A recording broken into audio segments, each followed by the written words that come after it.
What's up, David Burns here. I want to show you today, get right into how to run this smoker. People tell me all the time they can't keep their smoker going. It's really frustrating. They have a lot of problems. Once they're in the hive, the smoker goes out. And there's a lot of problems that I see that people can avoid if they run their smoker the proper way. Let's get right into it. First thing I want to show you about the smoker is that you need to find a way to really get it started correctly. People don't spend enough time really getting a good start on that smoker. But before we do, let's take a look at the smoker. The first thing we're going to do is take a look at our smoker, and we got to make sure that our little grate at the bottom is set correctly. So as you can see here, this little thing is important. It's got little legs on it. Now this isn't always the same in every single smoker, but in ours it is. It's supposed to sit in there like this, with the grate where it's facing down like this, the little legs. That holds the smoker fuel off the bottom, allows more air to get on your fuel. Next thing you want to do is get some newspaper, and I think you should always keep your newspaper dry. Light the bottom of that newspaper. And once that newspaper starts burning, don't cram it down in there where it's smothered out. You got to keep it lifted off the bottom, and that's going to be the flame that's going to start your smoker fuel. So once you get that going good, I want you to add just a little bit of smoker fuel. In my case here, I'm using some burlap, so I'm going to use a very small piece of burlap first. I'm just going to set it in there. Don't put your fingers here and puff at the same time, it'll burn you. So let's get that amount of smoker fuel going right here first. This is our kind of a starter fuel of burlap. We're going to use burlap on this whole smoker demonstration. I love burlap the most. See how much I'm getting it going? Now that it's burning good, I'm going to take my main smoker fuel, which is a big piece of burlap like this, and I'm going to coil it up, roll it up tight so it won't burn so quickly and burn out so fast. And then I'm going to add it to my existing flame here. I can push it down a little bit. Wow, that's hot. Woo! Right there, just below. And I'm going to start this and get this going really well before I close the lid. A lot of people don't get this burning well enough before they close that lid. So now that it's burning good, we can close the lid. That's a good start to a smoker. My smoker fuel is up just a little bit, but it will settle down pretty quickly and get a little bit lower. But for now, we're just going to go ahead and shut that lid. Now look at that. Once we run this smoke like this, wow, that is a smoker right there. Pump it a few times to ignite that big piece of burlap that we have in there, and there you go. You can just create a lot of smoke. Now, I want to tell you a few things about the smoker. And then I have a really cool presentation of antique smokers that I want to tell you about and show you. I'm going to show you a whole bunch of antique smokers from the 1800s from different countries. That's going to be really fun to look at.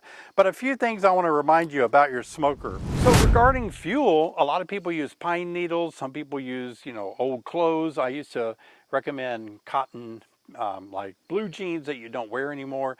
But I've gotten to where I really like burlap. It really works well for me. But your choice, you use what you have available, what you have good access to, what your bees respond to well, what burns really good for you. So you figure that out yourself. You can use cotton I've demonstrated how to use raw cotton that you can buy in bags from bee stores it's cotton that still has some twigs in it and such like that. So the big thing is keep your smoker fuel dry. I've got a special place in a special room in a special box. Never gets wet, never gets moist. That's where my smoker fuel and my starter newspaper stays. So all of that stays in a very dry box in a special room. And while you're working your hive, you're going to get distracted by all the things that you're seeing in your hive, and you're thinking, oh wow, this is really cool.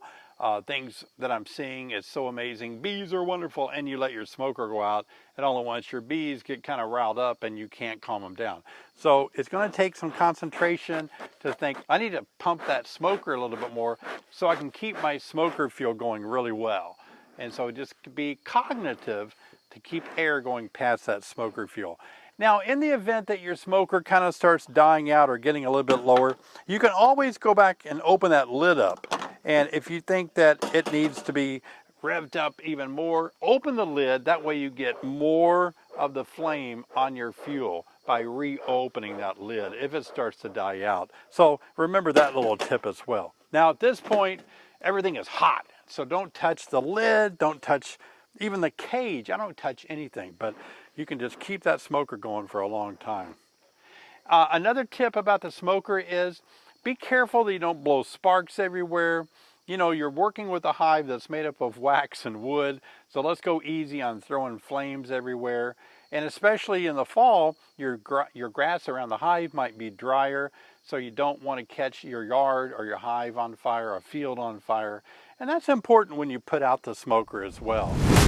Putting out a smoker, a lot of people will bring a cork and they'll just take that cork and punch a little cork right in the tip there and let the smoker kind of just smother out. And that's a good trick because you can reuse some of this charcoal fuel that may still be in that smoker in the future. And it's safe. It's a safe way of putting out the smoker. You know, some people just dump it out in the yard, dump it out on gravel. The wind blows something into a cornfield and all at once everything's on fire. So putting a cork on it is a safe way to put out that smoker. Well, I hope this is helpful. Let's jump right into a cool video where I want to talk to Troy Winters, and he's going to show us his antique smoker collection. Take a look at this. Well, here I am at EAS, and I just ran into a bunch of old smokers. Actually, these are ones that I bought 2 years ago, and I left them in the rain. This is what they look like today. No, not really. Troy Winters, do you collect these? Yes. You gather these up? Yes, wow. Over the last 10 years. I'm going to walk off with this one because it looks like it's made out of copper. And can I just melt it down and get money for it?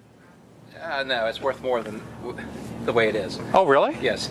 How much is this worth? Probably $150. $150 copper smoker. How old is it? 70s. It was. Oh, I hear 1970? It was the anniversary, 75th anniversary for date ant. Nice. Smoker. Feel how heavy that is. Wow. Gosh. Is it heavy because it's copper? Or you got something in there? No, there's nothing else. Wow. Whoa. Protected. What's the oldest one that you have? Probably at the end of the table down there, 18. Ooh, really? 1890? Which one? This one, 1901. This cold blast here, 1882. Can I touch it? You can. Yes, just carrot. Don't go crazy. Don't. Wow. So this was originally handled by probably Reverend Langstroth. What year did he die? That would have been Moses Kingbee, smoker, right? Wow. You just smoked it like that, huh? Yes. What's the most... Do you know why the difference between cold blast and what they call today a hot blast? No idea. So the air was actually, this is where you would put the material to burn. Okay, you open that little door right there and stuff Yeah. it in there? Yeah, yeah. And so the air was actually blowing above your flame. Oh! So they thought the idea was that the bees would like a cooler Yeah. smoke and it wouldn't be hot or whatnot. And so today, though, our air blows from the bottom below. It goes through the fire, doesn't it? Goes through it. I'm darned. But they learned, though, this doesn't last as long. They sit it down, it would go out. Oh. Wouldn't last as long as this type of method. Oh, yeah. Was that cooler air coming out, the cooler smoke? Did it work? Or did it still become hot? I don't know the specific answer on that Okay. one, Yeah. This one but looks like... cold blast. This is like an oldie. Wow, look at that chimney, or the Funnel. a funnel on top. Oh, And these are from France. oh, the French. Whoa, Real old. that's pretty interesting. How did you go about collecting these? What got you interested? Well, I was in beekeeping already. I started beekeeping when I was in 6th grade. Oh yeah, And so this was just one other bee thing. yeah. Started collecting. This is like unique. It's you just like a billows that start a fire or something. You know, you puff hot coals Small with. cannon from the Civil War. Wow. Are you selling these? No, Really? no. You're just showing them? Growing the collection. Is this for a little child? Or are you just like a little one sometimes? They just It's for a nuke box. somebody has one hive. A 5-frame nuke smoker. Red one there. All right, let's See look. a square one. Oh, square one. Paul Jackson. Paul Jackson. Very popular with. He has a very big collection. Yeah. Out of Texas. Oh, He that's passed really away. special metal. You know what I mean? But Wow. he had one similar to that, and he said it came from Mexico. So I don't know if that is a style back then, older. I don't know. I like the paint. If somebody out there knows, Okay. let me know. Yeah. If they know some history on some of these. Nice. Wow. Well, that's really good. Thanks, Troy, for letting us look at your collection. You see that one on the back? Is that New a... one from China. Okay. Wow, let me back there. For Africanized bees? No, they just a fan. They just. Can I turn it? Yeah, sure. Do you light a fire like the old traditional way and then... That's what they tell me.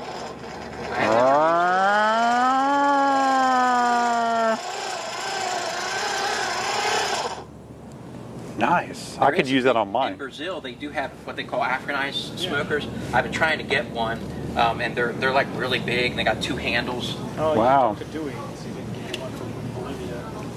Dewey Karen. An Africanized smoker needs to have a flame coming out. I think I understand why they're so mad now. Yeah. He wants to know the name of the website. Oh, yeah. We I'll got- write it down. Yeah, I want to get. Thank you, Troy. See you. I want to get that.